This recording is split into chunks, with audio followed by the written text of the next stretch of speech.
Pohon beringin tegaknya tinggi, kalau rendah menyapu bumi, menghibur aku, menolong aku. Bertiuplah, oh angin bayu, laju, laju, buaiku laju. Assalamualaikum. Apa khabar semuanya anak-anak Mak Jah, cucu-cucu Mak Jah di luar sana? Apa khabar semuanya sayang-sayang Mak Jah di luar sana? InsyaAllah Mak Jah di sini berdoa, sentiasa berdoa semoga anak-anak Mak Jah semuanya di luar sana berada di dalam keadaan sehat walafiat, dimurahkan rezeki, diperbanyakkan rezeki, dipermudahkan segala urusan dunia dan akhirat. Ya anak-anak Mak Jah dekat sini alhamdulillah sehat-sehat, orang tua macam itulah urat-urat sakit, itu biasalah anak-anak kalau dah umur dah separuh abad macam Mak Jah ni, memanglah ada mana-mana pun kan. Tapi alhamdulillah lah Mak Jah bersyukur kepada Allah dengan nikmat dan rahmat yang diberikan oleh Allah kepada Mak Jah dan kepada anak-anak Mak Jah di luar sana. Itulah dianya anak-anak kan, kita dekat dalam dunia ni anak-anak, kita ni sentiasa menginginkan redha Allah, rahmat Allah. Itu yang kita inginkan ya anak-anak. Mak Jah nak bagi tahu pada anak-anak di luar sana, walaupun kita tak pernah bersua muka, tetapi Mak Jah sangat menyayangi anak-anak di luar sana kerana sentiasa mendoakan kesihatan Mak Jah sekeluarga, kerana doa-doa anak-anak di luar sana yang membuatkan Mak Jah yang dah usia macam ni alhamdulillah sihat walafiat. Jadi anak-anak kita sebenarnya kita sebagai orang Islam, kita ni bersaudara anak-anak. Kita ni dari Nabi Adam, dari rumpun yang satu. Dan bak kata orang manusia ni dia umpama macam sebuah badan, bukan sebuah satu badan.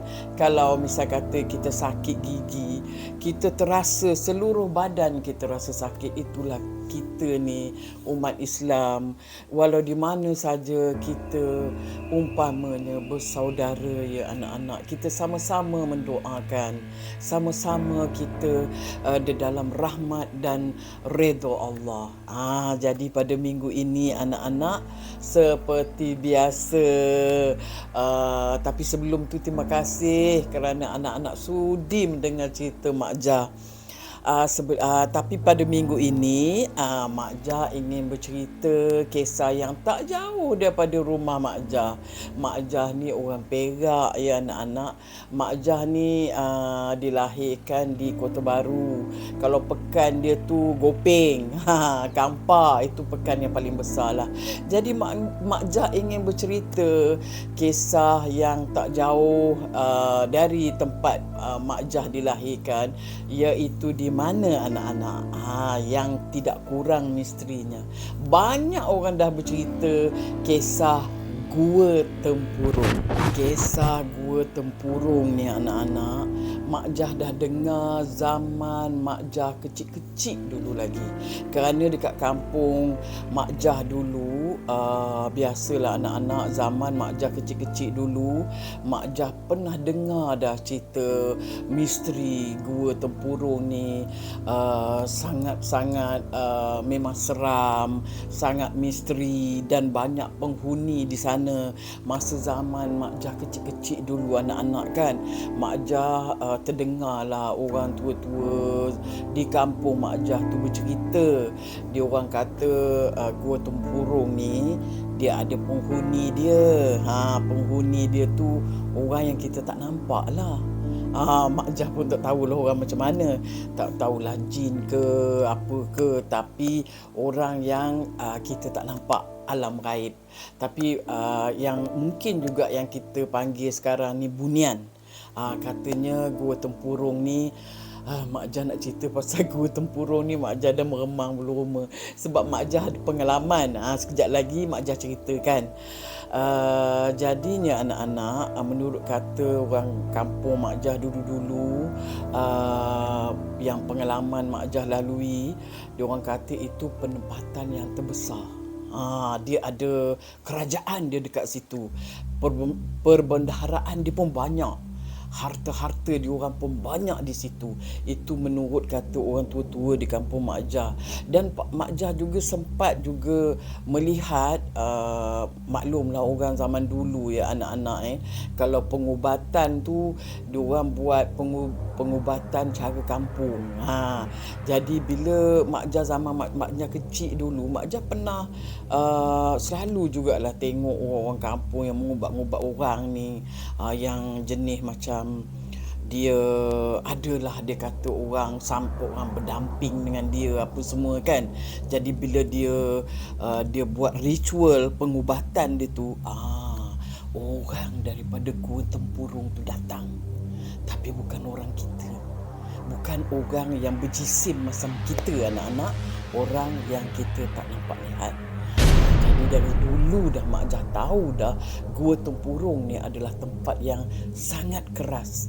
Sebab itulah Gua Tempurung ni Mak Jah tak heran banyak kejadian yang berlaku, malapetaka yang berlaku dekat situ. Kalau nak diceritakan, banyaknya kemalangan maut yang berlaku dekat area-area Gua Tempurung tu, Mak Jah dah tak ingat lah. Tapi banyaklah, boleh katakan setiap tahun ada je yang aksiden. Kalau kita baca surat khabar kan, tapi sekarang senang, dekat internet pun kita dah tahu dah banyak kemalangan maut yang masa nak lalu dekat Gua Tempurung tu, banyak kemalangan dekat situ. Dan tapi yang paling Mak Jah ingat, tahun 2000 lebih, 2000 berapa dah tak ingat dah tahun bila, ada seorang VVIP yang kemalangan maut juga di sekitar tak jauh daripada Gua Tempurung, dan sangat famous dah. VVIP yang meninggal dekat situ. Jadi dia sebenarnya Gua Tempurung ni bukanlah tempat yang boleh dibuat-buat main ya anak-anak. Dulu masa Mak Jah kecil dulu, orang-orang dekat kampung situ dia ada kubur tau, tapi bukanlah betul-betul terletak dalam Gua Tempurung tu. Dia kawasan yang situ, tapi kalau kita tengok kan, okey, ini jalan raya kan, ini dari utara kita nak pergi ke selatan lah, macam Penang kita nak pergi KL, sini Gua Tempurung. Di belah-belah sini tu dulu-dulu ada kubur lama-lama. Kubur tu sebab dulu ialah orang-orang kampung yang dekat situ dulu adalah juga bagi tahu ada kubur dekat situ. Tapi tak tahulah siapa, sebab ini dah kubur yang terlalu lama, dah berkurun-kurun dah, siapa pun tak tahu ya. Itulah kisah dia. Sebab itulah orang kata, tapi kalau ikutkan jalan Gua Tempurung tu pun, kalau dari segi saintifiknya dia bahayalah juga kan. Sebab dia bergunung ganang, dia hutan kan. Lepas tu kalau malam-malam, mungkin kalau hujan dia licin. Dan juga kalau anak-anak perasan, Gua Tempurung ni dia ada R&R yang macam dulu jalan lama kan. Sebab dulu dia dah ubah balik ke jalan highway yang baru. Sebab apa? Itu dulu tanah runtuh. Sebab apa? Biasalah anak-anak, bila ada gunung-gunung ni, bila hujan apa semua dia runtuh. Jadi dia orang dah buat highway yang sekarang yang kita lalui ni kan, utara selatan. Ini highway yang baru. Kalau dulu dia lain. Kalau orang yang dia perasan tu dia tahu, tapi boleh nampak lah. Jadi Gua Tempurung ni dia tak boleh buat main-main. Dia tempat yang keras. Mak Jah pernah pergi ke Gua Tempurung. Dia kalau sebelum masuk Gua Tempurung tu kan, dia adalah macam apa nama tu, bukan kafe lah, kedai macam gerai-gerai. Dia jual-jual minuman, makanan. Mak Jah pernah pergi situ Gua Tempurung, tapi Mak Jah tak berani nak masuk dalam. Bukan apa, Mak Jah ni orang tua, jadi nak masuk dalam tu, dia ada aktiviti kat dalam tu. Kalau orang tu suka mandi sungai kan, dia kalau nak merangkak lah apa dalam gua tu boleh. Sebab kalau tak silap Mak Jah, dia masuk kena bayar atau berapa ringgit, Mak Jah tak tahulah. Kalau siapa yang suka jungle trekking boleh cuba. Tapi Mak Jah tak berani, bukan tak berani nak masuk, Mak Jah tak larat, orang tua kan nak berjalan dalam gua. Biasalah anak-anak kan, Mak Jah ni kaki pun tak kuat kan kalau lama-lama nak berjalan tempat macam tu. Tapi dulu dia orang kata Gua Tempurung ni komunis pernah, dia pernah macam buat tempat perlindungan. Dan sebelum tu tak tahulah, Gua Tempurung ni macam pernah lah, tak tahulah orang perlindungan ke apa. Tapi kalau tengok dekat dinding-dinding dia tu ada lukisan-lukisan lama. Lukisan yang mungkin ada orang duduk zaman batu dulu ke, kita pun tak tahu kan, lukisan-lukisan yang macam zaman-zaman dulu. Tapi memang seram. Sebab anak Mak Jah pernah masuk, Mikael Andre, dia pernah masuk dengan isteri dia. Dia kata dia masuk dalam tu memang seram, memang rasa macam meremang bulu roma kan. Sebab apa? Dia kata dia punya batu, dia gua memang batu kapur lah kan. Batu-batu kapur ni bila dah lama berkurun-kurun, dia akan berbentuk macam ialah sebagaimana yang dibentuk oleh air apa semua. Dan banyak dekat situ dia berbentuk perempuan berambut panjang. Itu banyak dekat sana anak-anak. Macam orang kata Pontianak. Kalau tengok dekat dinding-dinding dia tu, benda tu dah jadi macam dibentuk macam itu. Macam perempuan tengah kendung anak. Memang seram. Kalau tengok memang seram lah. Macam mana tak seram dalam gua yang gelap kan. Lepas tu dibubur lampu apa semua. Jadi banyak image-image yang begitu. Jadi itu memang menakutkan. Jadi Mak Jah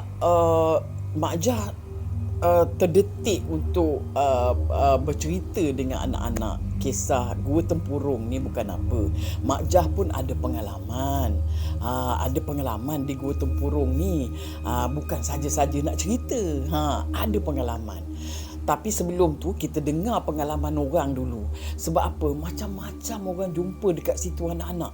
Ada yang macam orang macam bila dia lalu dekat situ dia tercium bau. Bau yang wangi, bau macam yang tak sepatutnya kita cium lah kan. Dekat betul-betul dekat dalam Gua Tempurung tu ada yang tercium bau.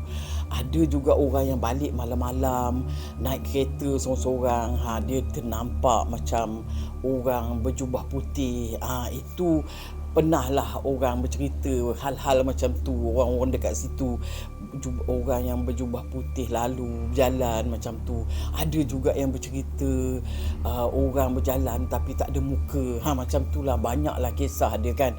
Kisah-kisah yang menyeramkan dekat situ, dekat Gua Tempurung ni. Tapi kalau tak silap Mak Jah, ada juga kes yang budak hilang, yang anak-anak pun tahu, satu Malaysia tahu kisah tu, dia hilang di Gua Tempurung. Dan wallahualam, tak tahulah dia dijumpai ataupun tidak. Yang baru-baru ini kita dalam setahun dua yang lalu, budak hilang kan. Dia orang ni buat ekspedisi, tak tahulah panjat-panjat gunung ni ataupun dia orang ni memang jenis orang yang jungle trekking. Pernah hilang, katanya hilang di sekitar situ juga. Sebab dia tak jauh anak-anak, dia ada Gua Tempurung, Gua Kandu, gua ada banyak. Jadi itu pun pernah hilang. Katanya wallahualam hilang dah termasuk ke alam lain. Tapi kita tak tahulah kesahihannya, hanya Allah yang tahu. Tapi kalau ceritakan manusia, kita jadi macam pelik kan. Boleh tak kita masuk ke alam lain? Mak Jah tak heran anak-anak kerana sebab apa? Kerana kita hidup di dunia ini, kita berkongsi alam dengan alam yang lagi satu yang kita tak nampak. Kita nampak sebab kita berjisim, kita ada jisim, kita ada bentuk. Tetapi yang lagi satu tu dia tak ada bentuk. Tetapi dia orang nampak kita, kita tak nampak dia. Dan kalau kita, sebab apa benda ni banyak berlaku. Sebab di kampung Mak Jah pernah berlaku juga macam tu. Yang juga Mak Jah tahu yang hilang terus tak balik pun ada.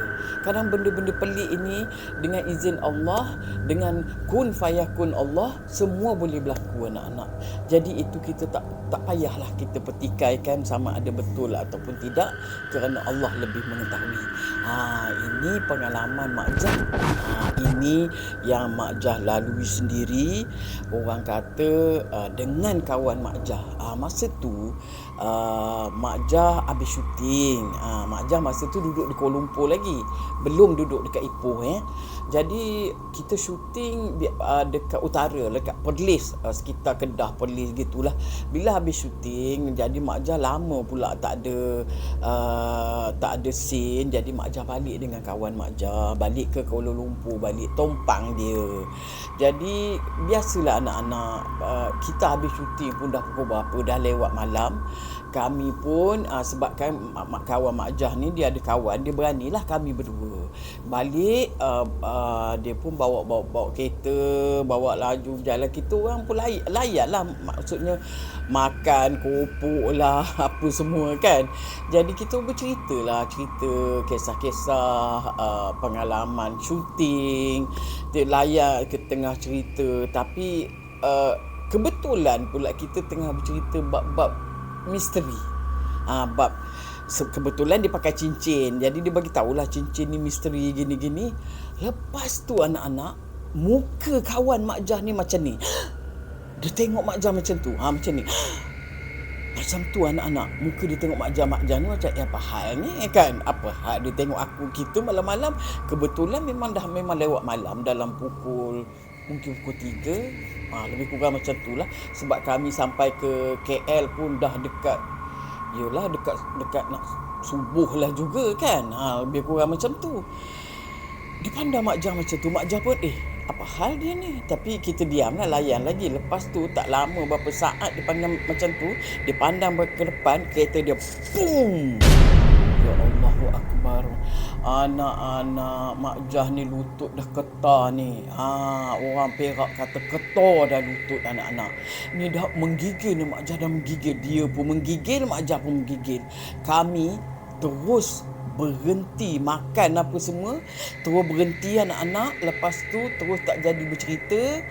Sebab kami berdua tak ada kereta anak-anak, kosong. Kebetulan masa tu memang lori pun tak ada. Selalu malam-malam banyak lori kan. Semua tak ada. Memang kami berdua je dekat jalan raya tu.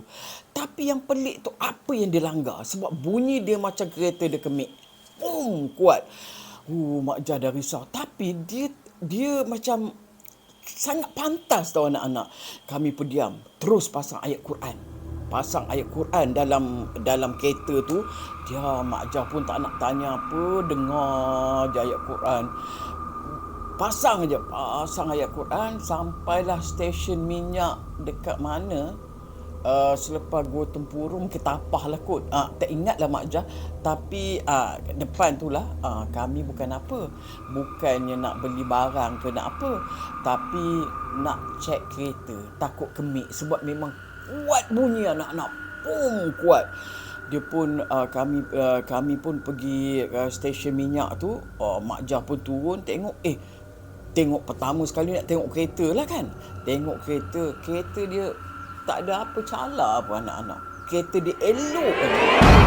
Jadi kan kita orang dah muskil. Kita orang kata apa yang dia langgar tu. Sebab kalau keadaan yang sangat kuat macam tu anak-anak, mesti satu benda yang besar.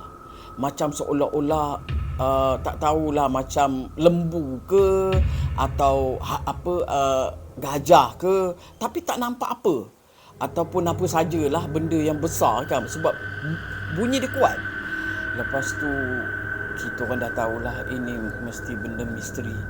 Lepas tu apa namanya, kawan Mak Jah cakap, dia kata masa dia terkejut pandang Mak Jah macam ni, dia kata dia nampak lembaga sebelah Mak Jah. Anak-anak dekat tingkap tu dia nampak macam perempuan rambut panjang, dia nampak lembaga macam tu. Selepas tu dia turn ke depan, boom, dia langgar. Masya Allah. Lepas tu yang Mak Jah nak relatekan dengan Gua Tempurung ni, masa tu Mak Jah terpandang dekat luar, dan Mak Jah tengok apa? Gua Tempurung. Dekat signboard dia tu betul-betul Gua Tempurung. Jadinya anak-anak, ya Allah, Mak Jah bersyukur pada Allah kami tak aksiden. Mak Jah rasa macam tu lah agaknya. Kalau orang tu nak aksiden, dia ingat dia langgar apa-apa, kemudian dia terbabas. Alhamdulillah, Allah dah selamatkan kami. Ya Allah, Mak Jah boleh teringat sampai sekarang ni, anak-anak punya takut. Sampai sekarang Mak Jah boleh ingat dah bunyi tu macam mana, dan malam-malam itulah dianya. Tapi nak buat macam mana, benda dah berlaku kan. Mak Jah ingat sebab Mak Jah pandang dekat luar tingkap tu memang Gua Tempurung. Jadinya sebab itulah Mak Jah bercerita dengan anak-anak pengalaman Mak Jah ni dekat Gua Tempurung ni. Memang kat orang kata kalau anak-anak nak lalu ke kawasan tu, pertama sekali orang kata bacalah ayat apa-apa kalau dah malam lah. Kalau dah pukul 2, pukul 3, jangan leka sangat. Sebab yang kejadian kami tu pun dalam sekitar waktu yang macam tu. Baca ayat apa-apa lalu tu, kalau boleh dekat dalam kereta tu pasang ayat-ayat Al-Quran, supaya kita terhindar daripada benda-benda yang mengacau kita, ya anak-anak. Okeylah anak-anak kan. Terima kasih banyak-banyak kepada anak-anak di luar sana kerana anak-anak sudi meluangkan masa, dan Mak Jah minta maaf kerana Mak Jah mengambil masa anak-anak yang sudi orang kata mendengar cerita-cerita Mak Jah ini. Dan untuk pengetahuan anak-anak, insya-Allah kalau dipanjangkan umur, kita akan berjumpa lagi di minggu hadapan. Tapi sebelum tu anak-anak, seperti biasa, Mak Jah nak berpesan kepada anak-anak di luar sana dan kepada diri Mak Jah juga, hidup di dalam dunia ini jangan leka, kerana ada yang memerhatikan kita di luar sana.